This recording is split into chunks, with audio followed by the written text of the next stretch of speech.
everybody, I'm back. Today, we're getting deep again.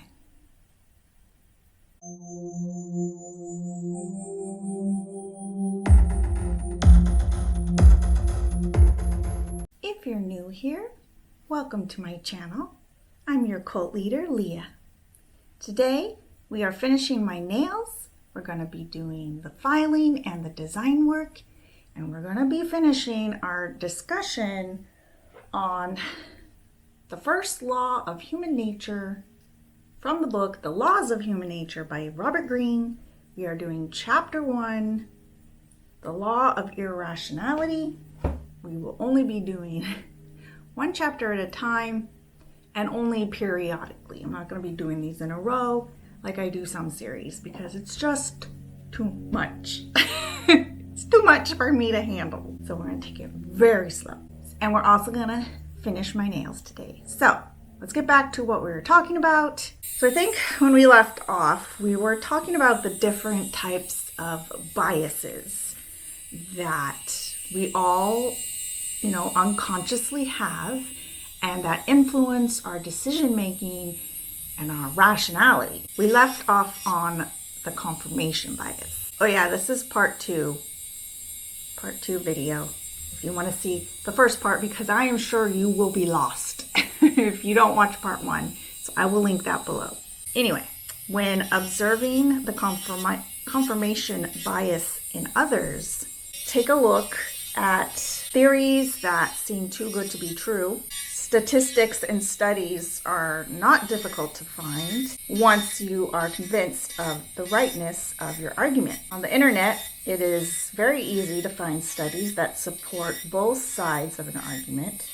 You should never accept the validity of people's ideas because they have supplied so-called evidence. Examine the evidence for yourself with as much skepticism you can muster. You should always try to find the evidence that disconfirms your most cherished belief and those of others. That's true science. Now we come to conviction bias.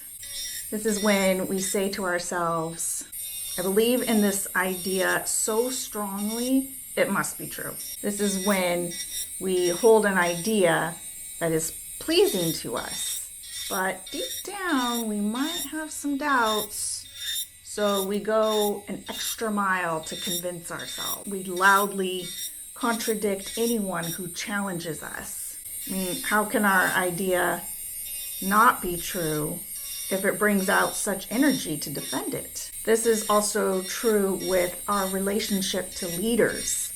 It makes us susceptible to those who display conviction as a way to convince and deceive. They cloak their half-truths with dramatic effects. Now we come to appearance bias. This is when we say to ourselves, I understand the people I deal with. I see them just as they are. But we see people not as they are, but as they appear to us. And these appearances are usually misleading. People have trained themselves in social situations to present the front that is appropriate and that will lead to being judged positively. They seem noble and present themselves as hardworking and conscientious. But these are masks, and we are prone to fall for them. And what's called the halo effect, which is when we see certain positive or negative qualities in a person, and other positive or negative qualities are automatically implied, we think. Then we come to group bias. This is when we say to ourselves, my ideas are my own. I do not listen to the group. I am not a conformist. The feeling of isolation or of being different from the group is depressing and terrifying. We experience tremendous relief when we find ourselves with people who think the same way as we do. We are motivated to take up ideas and opinions because they bring us this relief. People who support one party or the other almost always follow the same direction on dozens of issues, like it was just magic. And yet few would ever admit this influence on their thought patterns. Now we have the blame bias. This is when we say to ourselves, I learn from my mistakes and experiences. We want to learn from our mistakes and not repeat them, but we do not like to look too closely at what we did to contribute. Our introspection only goes so far. We want to blame others and circumstances. The reason for this is that it is often too painful to look at our own mistakes. It calls into question our feelings of superiority. We go through the motions and pretend to reflect on the pleasure principle. And we pretend to reflect, but the pleasure principle rises and we forget what part we played. Superiority bias. This is when we say to ourselves, I am different. I'm more rational than others, more ethical. Few people will admit this out loud, but we cannot seem to see our own faults and irrationalities, only those of others. Everything we've got, or so we think, comes from natural talent and hard work. But with other people, we are quick to ascribe all kinds of Machiavellian tactics. Now, step 2, we need to be aware of inflaming factors. High-grade emotions often are sparked by something external. A person who gets under our skin or particular circumstances. These emotions capture our attention completely. The more we think about the emotion, the stronger it gets, which makes us focus even more on it, and so on and so on. We become reactive. And these high-grade emotions usually culminate into rash action. So how do these high-grade emotions come about? One is trigger points from early childhood. In early childhood, we are at our most sensitive and vulnerable. These vulnerabilities and any wounds remain buried deep in our minds. Later in life, a person or event will trigger a memory, and with it, a release of powerful chemicals and hormones associated with that memory. So we react to the memory in our mind, not the reality of the situation. This is the height of our irrationality. The way to recognize this is by noticing behavior that is suddenly childish and seems out of character. This could center on a key emotion, such as extreme mistrust, originating from any authority figure who in early childhood disappointed or betrayed us, generally the father, and this often triggers a sudden rebellious attitude. The danger here is that by reacting to something in the past, by misreading the present, we create conflict, disappointment, and only strengthen the wound. A deep understanding of ourselves and our vulnerabilities and triggers from early childhood is a key step toward becoming rational. Number 2, rising pressure. Stressful circumstances can remove the cool mask of self-control. People suddenly lash out in anger, become hypersensitive or petty. Under any stress or threat, the most primitive parts of our brains are awakened and engaged, overwhelming people's reasoning powers. It is often wise to observe people in such moments as a way to judge their true character. Number 3, inflaming individuals. These are people who, by their nature, trigger powerful emotions in almost everyone they encounter. I call these people psychic vampires. These emotions range from love, hatred, confidence, and mistrust. They have the ability to express eloquently emotions they are feeling, which stirs parallel emotions in others. This leads to profound feelings of attraction or repulsion. They try to cast a larger than life image, but in fact, they are all too human, filled with the same insecurities and weaknesses as all of us. So to wrap everything up, anytime there is a feeling of being superior or a feeling that we are beyond feeling superior is a sure sign that the irrational is at work. Now, step 3 are strategies for bringing out the rational self. Now, despite our irrational tendencies, there's 2 things that should give us hope that, we can be rational people. That even though our nature is to not be rational, there's something we can do.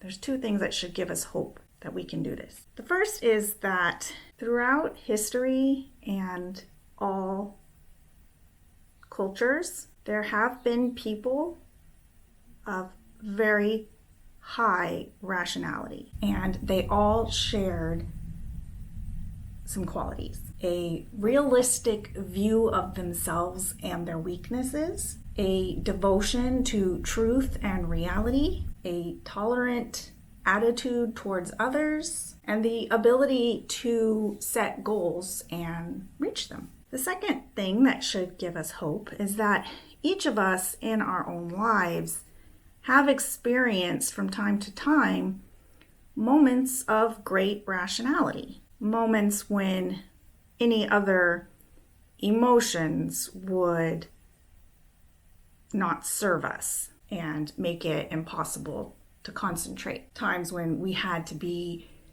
very practical in order to get results. So there are some strategies that we can use that can help us bring out our inner Athena or Pericles. The first one is to know yourself thoroughly. You want to catch your emotional self in action. Reflect on how you operate under stress. What kind of weaknesses come out in these moments. Look at your decisions you've made when under stress. Can you see a pattern? And then examine your strengths. What makes you different? Doing the blue on these ones matte. I think it looks really cool. Another strategy is to examine your emotions at their roots. Let your feelings kind of settle within and really examine them. What triggered it? And then dig below the trigger points and see where they started. You want to self-assess with ruthless objectivity. The greatest danger here is your ego. It can really trick you into maintaining illusions that you have about yourself, which can make you defensive and not able to learn. You want to do this with a bit of detachment and even humor if you can. And after a while, it will become second nature to you. You'll be able to catch the emotional self in action versus afterwards. And you realize later, oh, that was my emotional self, not the real me, not the rational me. The next strategy is to increase your reaction time. This will come with practice and repetition. So if some event requires a response from you, you want to take a step back. You might have to physically remove yourself from a situation so that you can be alone, so you don't feel any pressure to respond. Don't do any communication while you're feeling these strong emotions. The longer you can take, the better, because perspective comes with time. This blue mat is so pretty. I'm going to do the other ones the same color but jelly. But instead of using a jelly polish, I'm going to make my own by mixing a top coat with this regular gel polish because it's the only way to guarantee it's the exact same blue. So the next strategy is to accept people as facts. Interactions with people are a major source of emotional turmoil. We are always wishing they are something that they're not. We want to change them, but of course, this is not possible. We are continually frustrated and upset. Instead, we want to see other people as phenomenon, as benign or neutral, as houses or plants. We want to work with what you are given instead of resisting and trying to change them. People are irrational, but so are you. So accept human nature as radically as possible. This will help you observe people more dispassionately. This will give you more balance and calmness and more mental space for thinking. Now, this can be particularly difficult with the nightmare types, such as narcissists or passive aggressors. I turned out very pale, but I feel like I kind of like it like that. Or do we want to put in some more blue? I'm going to leave it. I like it. One thing we need to try to do with these types is to take a step back and try to imagine their story from their perspective. This will cut them down to size in your mind. They no longer deserve your hatred, but your pity. The next strategy is to find the balance between thinking and emotions. Most people are dominated by one. They're either mostly controlled by their thinking, very logical, or they're controlled by their emotions. They're very impulsive. But the two really are intertwined, and we want to find the balance between the two. So this means that we need to consider our actions and think about it before we actually do anything. But then, once we decide on something, we need to act with boldness and with a spirit of adventure. Instead of being slaves to the energy that our emotions create, we channel them into something. And this is the essence of rationality. You want to try to maintain a balance between skepticism and curiosity. You want to be particularly skeptical. Can't talk right now. Maybe I need a drink. You want to be particularly skeptical of your own enthusiasm and the enthusiasm of others. Don't accept other people's evidence as facts. You want to look at the evidence of their actions versus just the things that they say. Then again, you don't want to take this too far and be, you want to, be a curious person while maintaining a hard-nosed need to verify all ideas and beliefs. And the two can coexist. It's something that all geniuses possess. Our last strategy is to love the rational. You want to make sure that you don't see the path to rationality as something painful, because being able to tame the emotional self ultimately leads to calmness and overall clarity. In this state of mind, you're a lot less concerned with petty problems. It makes your actions more effective. And this also leads to less turmoil in your life. You'll get immense satisfaction from being able to master yourself in this way. You have more mental space to be creative and have more control. So knowing all this puts you on the path of Pericles. and of bringing forth your inner Athena. And we can seek to internalize this power as much as we can and reach our full potential. So these are done, but I still want to do some like accent colors. We're also done with our discussion, so just let it sink in. Don't have to do anything with the information just yet, but breathe it out. But really good information. Anyway, to continue here, I'm going to do some yellow accents. I'm going to attempt some stripes, something I am not good at, but I really want some. So let's see if I can do this. I'm going to put some yellow in here. I don't know, guys. I don't know if I can do this.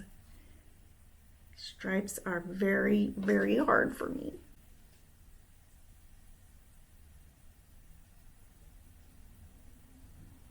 Probably not going to talk during this part.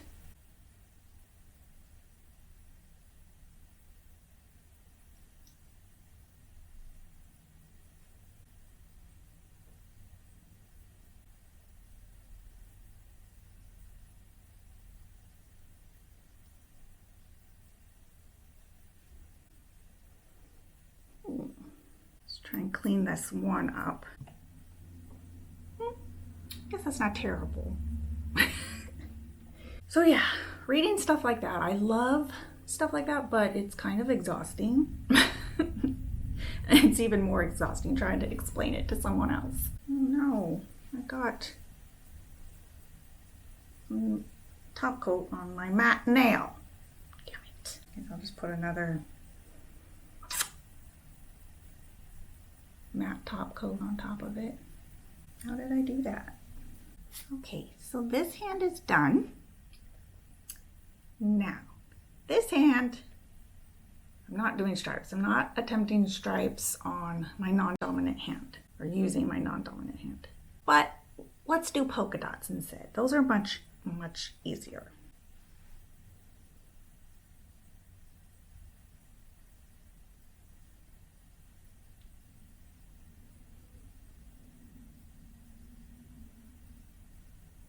Almost done. Okay, so stripes and polka dots. Pretty cute. Pretty. Okay, just need some cuticle oil. Oh my goodness gracious.